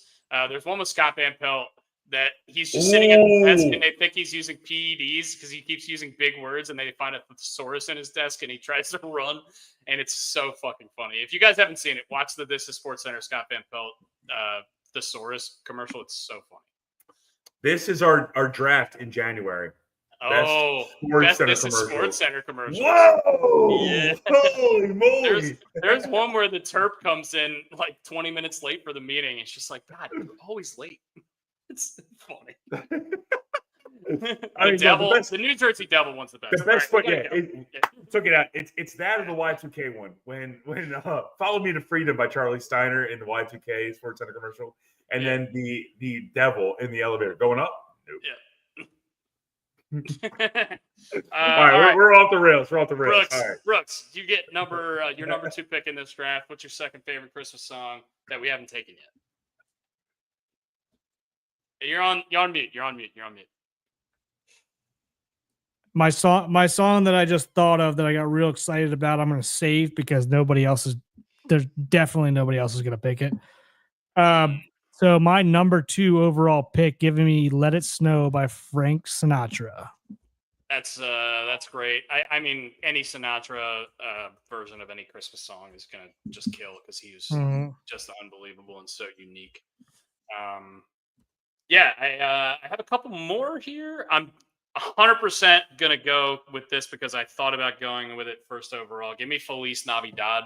I absolutely love that song, and I love if we ever did a commercials thing, which we're not going to do because we can't. The Corona commercial where the one palm tree lights up and it just says "Feliz Navidad."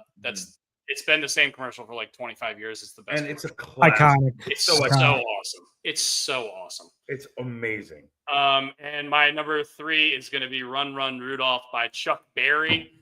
This is my Home Alone It's song. not called "Run Run Rudolph." It's "Run Rudolph Run." Run. It's "Run Rudolph Run," but the song goes "Run Run Rudolph," and that's what I've always called it. Chuck But it is Berry? "Run Rudolph Run" by Chuck Really? Berry. Okay. One of the very best guitar players ever. Bad guy. But anyway, we're gonna go with that. All right, here we go. I'm gonna go off the top. No, you're not. It's not your turn yet. Brooks gets one more, and then you get to go twice. Calm it down. I'm excited. Brooks, while you were peeing, we learned that this Elijah Craig is 128 horsepower. Yeah, So, sure is. I can't believe you just picked a Chuck Berry song on this program. I didn't know Chuck Berry was a bad guy until you just Bad said person. great song. And with that, my number 3 overall pick is going to be "Rocking Around the Christmas Tree" by Brenda Lee. That's a great song. It was on my list, and it's not starred twice, but it was. I thought about it. Rocking Around the Christmas Tree is Brooks's third choice here. So Brian, you get to take your third and fourth here. What do you got? So I'm going with Dominic the Donkey. Jesus. Hee haw, hee haw. And I will take Last Christmas by Wham. That's Solid. I Solid didn't two think anybody picks right I there. thought I was going to be able to get that in round 4 or 5. I didn't think he was taking that one. I love that one. Yeah, that is Wait, how do I have the third pick and I just got to go back to backers? Because the first and third It's a pick snake goes back draft. to back. It's a snake. Oh, yeah. We've done like 50 of these. I know. Well, I lost my sheet that I had all of them on, so I'm kind of like scrolling through again to refigure out what I wrote down. Welcome to my life every week. Fair. Welcome to My Life by Simple Plan is Brooks' fourth song. Welcome to my life. Oh God! What do we do? Have a Give Hoobastank segment here in a minute. I mean, Stank, is that what you said? Hoobastank. please. Simple No, but I Plan. mean, if we're sitting here doing any kind of music and I want Drew Burton to vote for me, I got to go with Bruce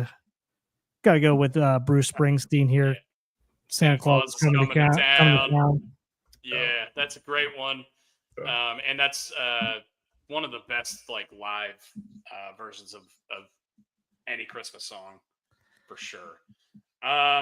So many I want to There's so many heavy hitters, dude. There's so many good Christmas songs, and I love Christmas music. We're gonna get crushed. I mean, we do every week. Yeah. I'm gonna take. I think it's Andy Williams is the guy who sings it. It's the most wonderful time of the year. That's one of my favorite. It's the most wonderful. I'm actually surprised that dropped. I'm actually surprised that hasn't been taken yet. Yeah, and that's a heavy hitter that didn't get taken early. God, there's so many I want to take. So I got one more, right? They're exactly two. I get one more. Two, and then I get one. I get one more. Brooks gets one. Then you go for the final question, final one. I'm between like 4.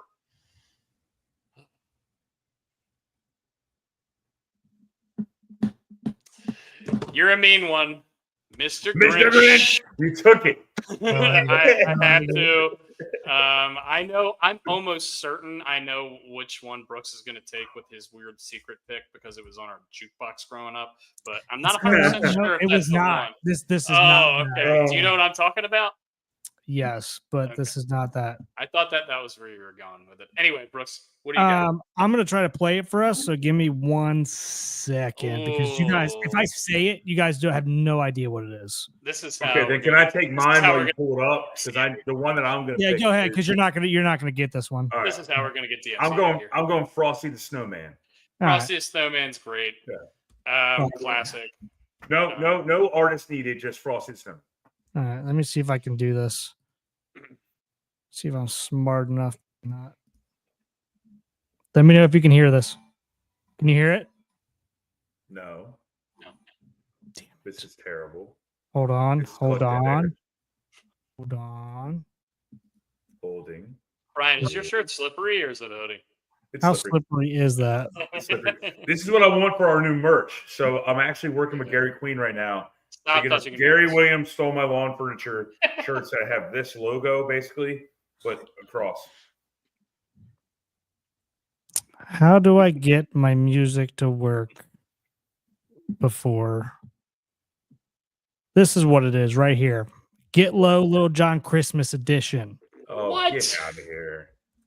I am not even kidding. You guys need to hear this. No, we don't. No, you do. No, you don't. do. You're outruled. You have so many good ones on the board, and you're taking this. Nope, this is it. I wish if we were going to do 10 for any draft, this would be the one. Boys, shut up and listen. Jesus Christ. Hold on. I got to figure this shit out. That's going to work out real well. God damn it. Can you want to just link it and we can just have our friends listen to it? this is happening. To the wall, till the sweat. Touchdown my balls. Yeah. To the window, to the wall, till the sweat drops down my balls. Until all these bitches crawl. I speak to goddamn. Getting drunk in the club she's working. I'd like to see them females twerking. Taking their clothes off, but oh, don't disrespect it. 369, damn, she fine. Hoping she can suck to me one more time. Bring your ass right over here, oh. Cut this off. This is Cut it god off, awful. Oh, That's gonna my get me the God. win right there. That is going to get you the loss. And in fact, there should be 50 layers of shit. Joe Radke says, "Holy shit!" Yes, it is amazing. Chris Merrick agrees with Dominic Donkey. Dominic Donkey. You guys go around with your I got it. All right, here we go. your Winter honorable Wonderland. mentions. Winter Wonderland. There's no reason that should not have been taken. I know. Winter Wonderland, Silver Bells. No. Santa Claus is coming to town. Little Drummer Brooks took that Boy. one. Little Drummer. Oh, sorry. Little Drummer Boy are always going to be up there for me. Go ahead. Brooks. Sleigh Ride by the Ronettes. Yeah. I think you said White Christmas. Deck the Halls. How do we not do Bing Crosby's Millie Kalikimaka? Great bikini in Thank yeah. God nobody took the Paul McCartney song. God. Thank God nobody took the Jackson 5. I want a hippopotamus for Christmas. No, I saw Mommy Kisses Santa Claus, which was on my list with a star next to it, by the way. What is the one? The Christmas song by Marvin Gaye. Chestnuts roasting on an open fire. Jack Frost nipping at your nose. I mean, that's just a banger. That's embarrassing that we a- missed that. It's like missing Pat Tillman. It's got 2 stars. It's got 2 stars, and I didn't take it because I'm stupid. You're a moron. As long as nobody took Baby It's Cold Outside, because that's all about just trying to manipulate a woman to stay over. Well, you're also the only one that has a baby. I've got a couple here. What does that have to do with anything? I have no idea.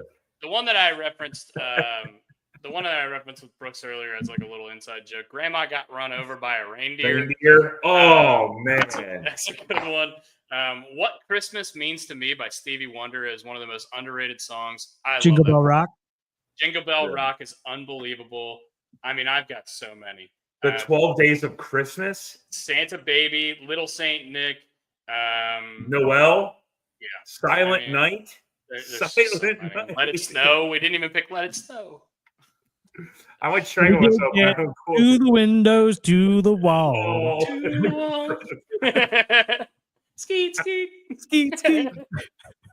The Hanukkah song by Adam Sandler, Chris Merrick said. Oh, that's good. Holy Night. Chanukah? Chanukah? Oh, my God.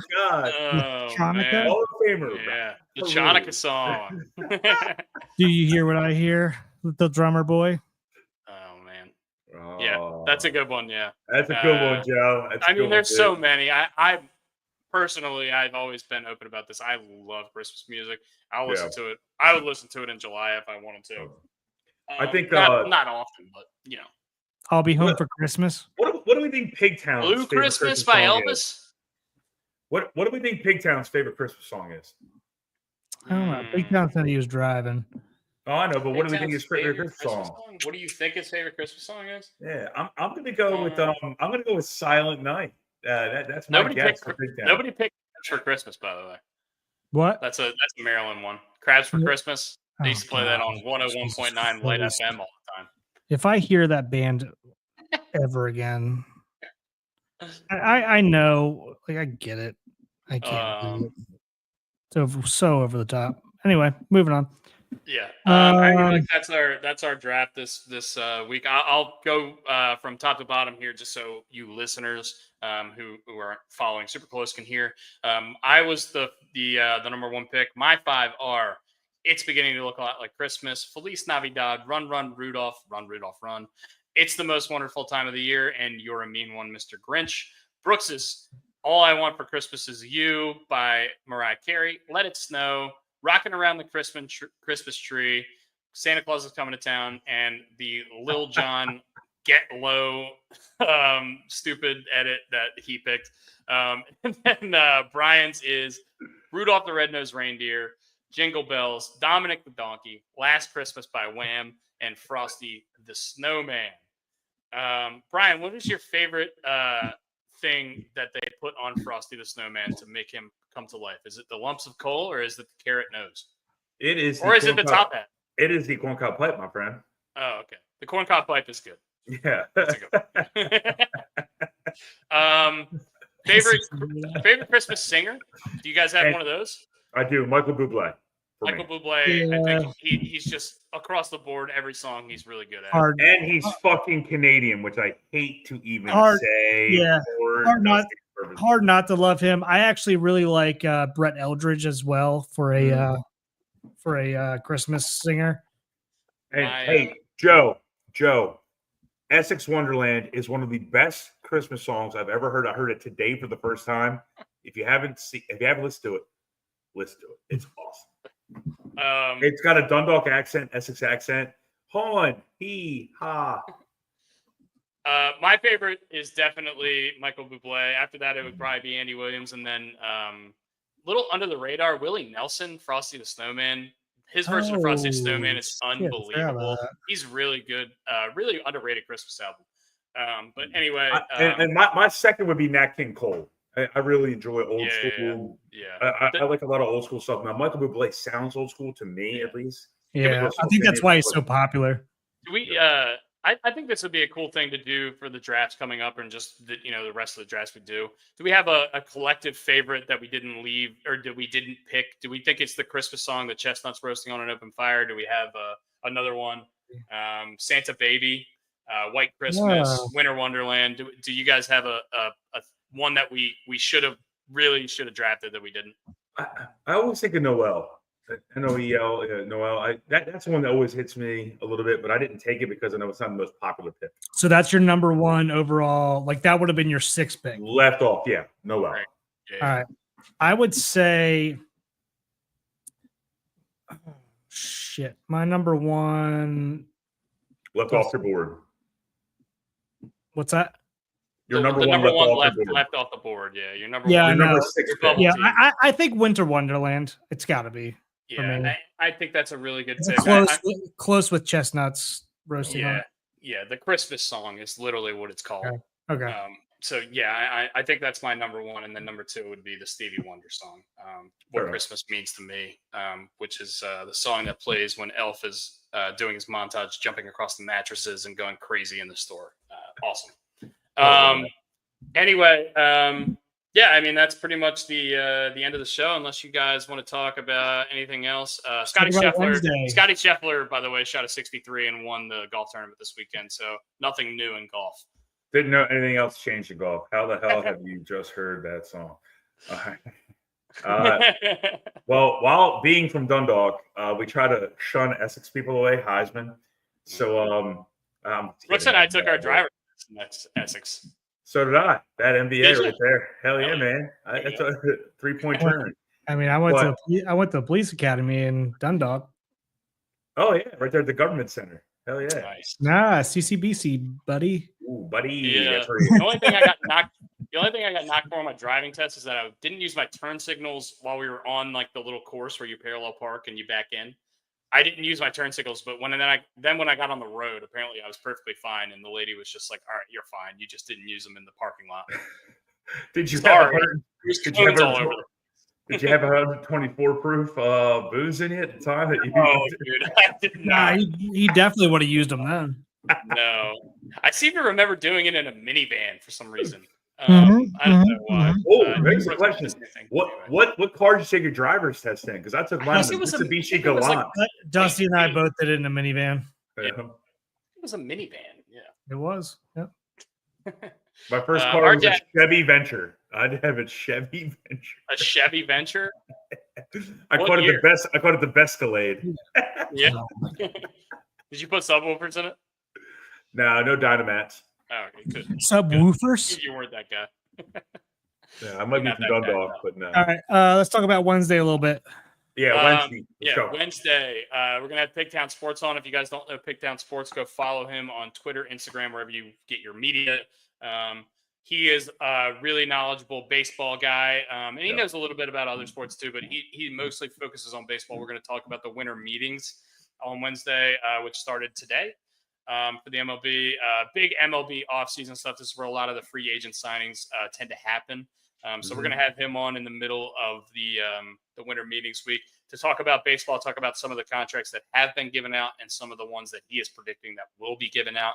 And what do we think the Orioles are going to do? And what do we think of the Orioles, the first couple signings here with Tyler O'Neill and Gary Sanchez? Yeah. But like I said, go follow Pigtown Sports. He's the man. He does a really good job, especially on Twitter. If you're interested in Orioles free agency or just free agency in baseball in general, go follow him. He's a great follow. Yes, he's a great follow. Great person, great follow. And then look, we're the runt of the litter in regards to the things we're mentioning here with Pigtown.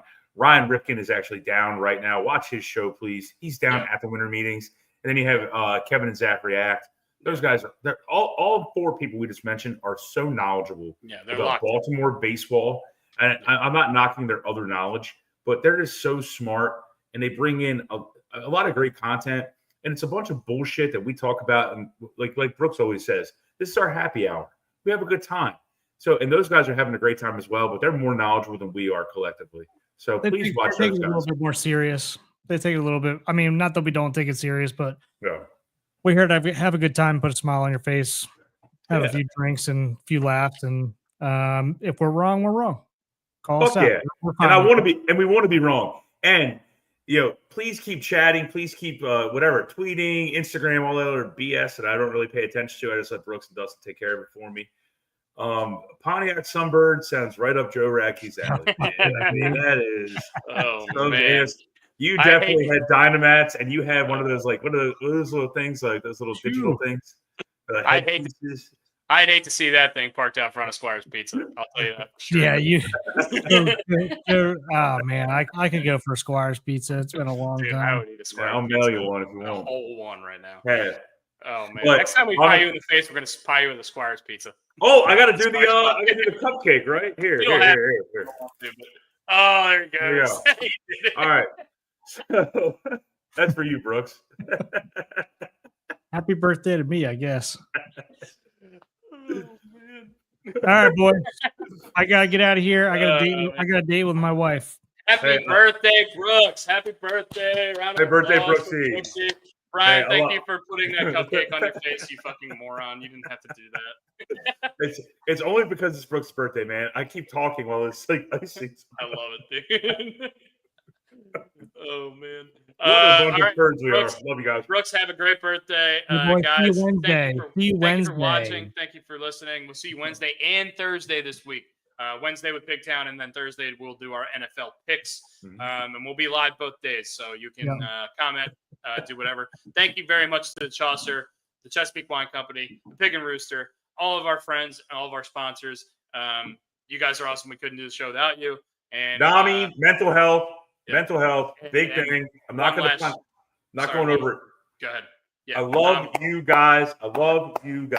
NAMI.org. And also shout out to Nelly, RIP Nelly. You were the best girl.